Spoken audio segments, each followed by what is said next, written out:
ఒక వరం. పూరి జగన్నాథ్ గారు లాంటి రచయిత, దర్శకుడు, నిర్మాత ఇన్ని గొప్ప సినిమాలు తీసి చాలామంది సినిమా పరిశ్రమకు రావాలి అన్న ఆలోచన, టెక్నీషియన్స్ మేము కావాలి, డైరెక్టర్స్ కావాలి, రైటర్స్ కావాలి, మేకర్స్ కావాలని రావడానికి పూరి జగన్నాథ్ గారు వేసినటువంటి ఒక మార్గం అన్నమాట. ఎంత అమౌంట్తో సినిమా తీశారు? సినిమా అంటే కొనడానికి కూడా చాలా ఇబ్బంది పడ్డారు అన్నారు. ఎన్ని రోజులు? లో బడ్జెట్ సినిమా 100 చాలా పెద్ద హిట్ అండి. సినిమా ఇబ్బడి ముబ్బడిగా లాభాలు వచ్చినాయి. ఓకే, వాళ్ళకి చాలా సంతృప్తిని కలిగించినటువంటి సినిమా. నేను తర్వాత ఏంటంటే మీకు తర్వాత ఇడియట్ ఇమ్మీడియట్గా అప్పు కన్నడంలో తీసి పూరి జగన్నాథ్ గారు ఇమ్మీడియట్గా రీమేక్ ఇడియట్ చేయాలన్నమాట రవితేజ్ తోటి. ఈ సినిమా పవన్ కళ్యాణ్ గారిని దృష్టిలో పెట్టుకొని చేసింది ఆయన. ఇది కూడా ఇట్లి శ్రావణి సుబ్రహ్మణ్యం కూడా అంటే అప్పటికి ప్రీవియస్ పవన్ కళ్యాణ్ గారు ఏంటంటే నెక్స్ట్ డోర్ బాయ్ లాగే బద్రీ నుంచి మీకు తమ్ముడు, బద్రీ నుంచి ఏంటంటే ఒక యాంగ్రీ యంగ్ మ్యాన్ ఇమేజ్కి ట్రాన్స్ఫార్మ్ అవుతారు కళ్యాణ్ గారు. ప్రీవియస్ 4 ఫిల్మ్స్ తీసుకుంటే 4 ఫిల్మ్స్లో మళ్ళీ గోకులంలో సీత, సుస్వాగతం, తొలి ప్రేమ తీసుకుంటే నెక్స్ట్ డోర్ బాయ్ లాగే ఉంటాడు. కాబట్టి ఇట్లు Shravani Subrahmanyam next door boy లాగా ఉన్న పవన్ కళ్యాణ్ గారికి పర్ఫెక్ట్ అనమాట, యాప్ట్. అది చోటాకి నాయుడు గారికి అదే నచ్చింది. భలే ఉంటాడు పవన్ కళ్యాణ్ ఈ పాత్రలోని ఓకే చేసి పంపిస్తే అక్కడ పవన్ కళ్యాణ్ గారిని చూడగానే ఈ కథ చెప్పాలనిపించలా ఎవరికి, పూరి జగన్నాథ్ గారు. ఆయన బద్రి చెప్పాడు ఈ కథ కాదే నాకు చోటా చెప్పిందండి అని. ఆయన ఈ కథ కాదు, ఈ లైన్ కాదే, నాకేదో మరో చరిత్రలాగా ఉంది ఆ కథ, అది వేరేనే, నువ్వు ఇది వేరే చెప్తున్నావు అంటే చోటా గారికి అది చెప్పాను సార్, ఆయనకు ఆ కైండ్ ఆఫ్ కథలు నచ్చుతాయని. ఆయన మిమ్మల్ని చూడగానే మీకు ఈ కైండ్ ఆఫ్ కథ ఇప్పుడు బాగుంటుందని అనిపించింది, ఇది చెప్పానని చెప్పి. మళ్ళీ తర్వాత ఈ స్టోరీ చెప్పాలని అనిపించలేదా? ఇది అనుకున్నారు ఒక దశలో. అంటే అప్పటికి సుమంత్, ఈ మన తరుణ్ ఇదంతా అయిపోయి రవితేజకి ఇవ్వాలి, రవితేజతో చేస్తామని చెప్పాం కదా. నేను రవితేజ్ అప్పటికి ఈయన మీకు ఇది ట్రాక్ ఎక్కిచ్చే టైంకి ఖుషి వచ్చేసింది. అప్పటికి ఖుషి అయిపోయిన తర్వాత 2000లో ఖుషి అయిన తర్వాత ఇదనమాట. కాబట్టి ఏంటంటే ఇంక అప్పటికి కళ్యాణ్ గారి దగ్గరికి తీసుకెళ్ళడానికి కరెక్ట్ కాదు. ఇడియట్ కళ్యాణ్ గారికి బాగుంటుంది కానీ అది రిజెక్ట్ చేశారు కళ్యాణ్ గారు. అమ్మా నాన్న తమిళంపై రిజెక్ట్ చేశారు. అది రిజెక్ట్ చేశారు కాబట్టి రవితేజ లాంటి స్టార్ ఖచ్చితంగా దొరికాడు. దాన్ని మనం అంగీకరిస్తే అనేది ఒకరికి ప్లస్ అయ్యింది, వెల్కమ్ అయింది. ఒక స్టార్ హీరోని వెల్కమ్ చేసినట్టు అయింది, ఒక ఎనర్జెటిక్ హీరోని. అంటే కష్టం నుంచి వెళ్ళి చిరంజీవి గారి తర్వాత రవితేజ మళ్ళా హీరోలలో చెప్పుకునేది బ్యాక్గ్రౌండ్ లేకుండా వచ్చిందంటే రవితేజ గారు, మహారాజా రవితేజ గారు. నిజంగా ట్రాన్స్ఫర్మేషన్. అంటే పూరి జగన్నాథ్ గారు ఇచ్చిన మాటకు కట్టుబడి ఉండడము, ఆ టైంకి ఆయన కూడా ఇలా నిర్మాతలు ఉన్నారంటే ఆయనకు కొమ్ము కాయడము, అంతమంది చేయిలు పడి, అంటే హార్డ్ వర్కింగ్ పర్సన్స్ అంతమంది చేయి పడింది కాబట్టి అది అంత హిట్ అయిపోయింది, చాలా మందికి వెల్కమ్ అయిపోయింది.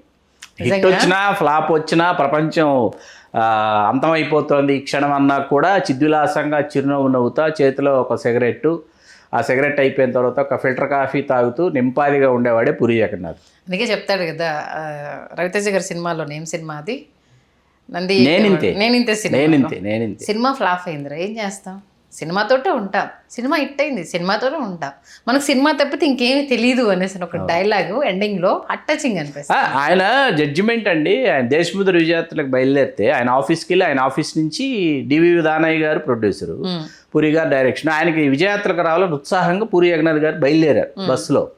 ఆయనకేంటి వైజాగ్ దాకా వద్దామని, విజయవాడ దాకా వచ్చి విజయవాడ తర్వాత నేను రిటర్న్ అయిపోతానన్నారు. దేనికినంటే మీరున్నారు కదండి, మీరు నడిపించేస్తున్నారుగా, బాగుంది మీ ఫ్లో, అది మీ స్టైల్, నన్ను ఎంకరేజ్ చేశాను, మీ హైదరాబాద్ వచ్చాడు ఆయన. ఓకే, అది కాదు సార్, వైజాగ్ వస్తే నర్సీపట్నం నేను వెళితే దేశముద్రకి థియేటర్కి అల్లు అర్జున్ వాళ్ళని నేను వాళ్ళు వెనకాల వస్తున్నా ముందు వెళ్ళిపోయా, థియేటర్ దగ్గరికి వెళ్ళిపోయి నా కంట్రోల్లోకి తీసుకుంటాను. నేను తీసుకునే ముందు గబగబా ఒక వ్యక్తి వచ్చి పరిచయం చేసుకుని మీరు వస్తున్నారని అన్నయ్య చెప్పారన్నారు.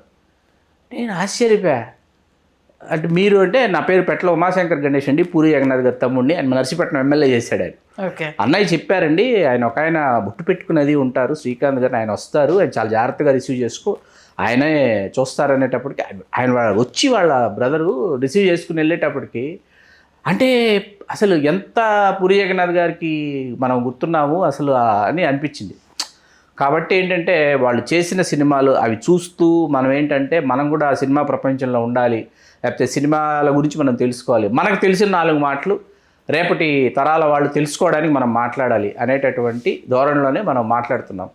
అలా హిట్లు శ్రావణి సుబ్రహ్మణ్యం అందరి మనసుల్ని ఈ విధంగా దోచుకుంది. 25 years అంటే నిజంగా ఇప్పుడు ఒకసారి పూరి జగన్నాథ్ గారు వెనక్కి తిరిగి చూసుకుంటే ఆ సినిమాకి ఎంత కష్టపడి ఉంటారు, హిట్ అయిన తర్వాత ఎంత సరే హిట్ అవ్వడానికి ఆయన పడ్డ కష్టం కావచ్చు, అంత తక్కువ డ్యూరేషన్లో సినిమాని ఇవ్వడం. 45 days అంటే ప్రీవియస్ కష్టం ఉంది, కష్టం లేదని కాదు.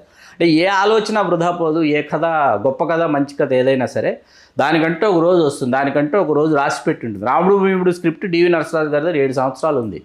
విజయ వారికే వినిపిస్తున్నాడు ఆయన. వాళ్ళకి అసలు నచ్చట్లా, లేకపోతే వాళ్ళకి అందులో ఉన్నటువంటి ఎసెన్స్ అందట్లా, అలా అలా అలా అది రామానాయుడు గారి లాంటి నిర్మాత రావడానికి అది కారణమైంది ఆ సినిమా, సురేష్ ప్రొడక్షన్స్. అందుకే ఒక రిజెక్షన్ ఇంకొకరికి వెల్కమ్ అయ్యింది అనేసి. అదే విజయ వాళ్ళు రైట్స్ కొనుక్కొని రామానాయుడు గారి దగ్గర తమిళంలో తీశారు ఎంగవీటి పిళ్ళైన ఎంజీఆర్తో. Okay, super. నిజంగా మరొక్కసారి పూరి గారు కంబ్యాక్ ఇవ్వాలి విజయ్ సేతుపతి గారితో. సినిమా ఖచ్చితంగా చాలా కసిగా చేస్తున్నారు, అందరూ ఎదురు చూస్తున్నారు. ఎందుకంటే అలాంటి డైరెక్టరు ఇండస్ట్రీకి అవసరం కూడా. ఇప్పుడు ఇయర్స్ టుగెదర్ సరే బ్లాక్ బస్టర్స్ ఇస్తున్నారేమో, కానీ ఒక సినిమా రావడానికి సంవత్సరాలు పడుతుంది. కానీ పూరి జగన్నాథ్ గారు ఒక సినిమా తీయడానికి సంవత్సరాలు ఎంత టైం తీసుకుంటారని మనందరికీ తెలుసు. అలాంటి డైరెక్టర్ కనుక వెనుకబడిపోతే నెక్స్ట్ జనరేషన్కి ఆశ చచ్చిపోతుంది. కాబట్టి పూరి గారు మీ కంబ్యాక్ కోసం మేమంతా ఈగర్లీ వెయిటింగ్ అండి. ఇట్లు శ్రావణ సుబ్రహ్మణ్యం కాదు, ఇడియట్ కాదు, అంతకు మించి మన పోకిరిని కూడా మొన్న ఈ మధ్య గుర్తు చేసుకున్నాము. ఈగర్గా వెయిట్ చేస్తున్నాము మీరు అందించే హిట్ కోసము. ప్రేక్షక అభిమానులు ఎప్పుడెప్పుడు మీ సినిమా వస్తుందా అని వెయిట్ చేస్తున్నాం. ఆల్మోస్ట్ కటింగ్స్ అన్నీ అయిపోయాయంట. రిలీజ్ డేట్ ఎప్పుడు అనౌన్స్ చేస్తారో మరొక్కసారి. వచ్చే సినిమాలో సంధ్య గారి కోసం కూడా పాత్ర సృష్టించమని పూరి జగన్నాథ్ గారిని కోరుతున్నాను. నేను వెళ్తే నాకు కంపల్సరీ వెల్కమ్ ఉంటుంది సార్, ఎందుకంటే నాకు ఆఫర్స్ వస్తే నేను వద్దనుకున్నాను. ఓ అవునా, నాకు ఆఫర్స్ వస్తే నేను వద్దనుకున్నాను. రైట్. నాకు అటువైపు సినిమా వైపు వెళ్ళొద్దు, నాకు ఆఫర్స్ వస్తే. మీకు తెలియని విషయం ఏంటంటే నగరం నిద్రపోతున్న వాళ్ళ అనే సినిమాలో నేను ఒక చిన్న రోల్లో చార్మి గారితో టుగెదర్ ట్రావెల్ అవ్వాల్సిన ఒక జర్నలిస్ట్ రోల్. 1 day షూటింగ్కి వెళ్ళేసి అప్పటికి 8 hours అట్మాస్ఫియర్ అలవాటు పడినందుకో ఏమో ఆ 1 dayలో ఆ షూటింగ్ స్పాట్లో ఉండలేకపోయాను. దానికి సంబంధించిన డైరెక్టరు నేను ప్రీవియస్లో పనిచేసిన ఛానల్కి ప్రోగ్రామింగ్ హెడ్ అన్నట్టు.